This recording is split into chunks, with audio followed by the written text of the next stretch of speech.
So I guess may idea na kayo anong gagawin natin for today. Here we have the 450 SR na medyo matagal-tagal din natin hindi nagamit. Actually, di na to nag-i-start eh. Drain na yung battery nito.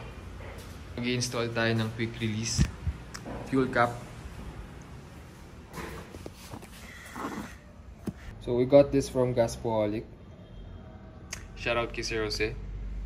Nilagyan pa ng pangalan natin. Matagal na sa atin to guys. Hindi lang talaga natin i-install. So ayan. We got the all black version. Supposedly dapat black and red yun kukunin ko. Pero di ko alam bakit nasabi ko all black. Pero goods naman siya. For the price guys, limot ko na kung magkano kuha ko dito. Pero I think it's between 1,000 to 2,000 pesos. So if mapapansin nyo guys, lagi tayo nag-i-install ng quick release fuel cap. So with my ZX6R, nag-install rin tayo ng quick release. It's actually my favorite, one of my favorite mods or accessories na kinakabit sa motor. Kasi besides from the aesthetic look na inaambag niya sa bike, it's also really convenient pag nagpapagas kayo. Share ko lang naman yung guys. So tara, install na natin to.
Alright guys, so there you have it.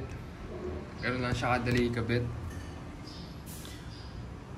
Basically what we did was tinanggal natin yung screws and then in-unlock natin yung gas cap kasi kailangan yun para matanggal yung buong fuel cap. So ang mechanism nito is ayun, nakalagay dito open to the left and then close to the right. So di ako sure kung sadya ba yan or mali lang talaga yung arrow kasi in order to open this, you have to push and then twist to the right. Yan. Tapos pag isasara mo naman to the left, push rin and then left. So I think pampalito to or siguro nagkamali lang talaga sila. Pero hindi naman big deal sa akin yun if ever mali talaga siya. Again, it's aesthetic. At the same time, convenient pag nagpapagas ka. So, there you have it guys. May iba-ibang color combination to. So, itong nakuha natin is black on black. And then, meron din black and red. And I think there is also blue and yellow. You guys can ask Gaspoholic kung ano yung mga available colors nila.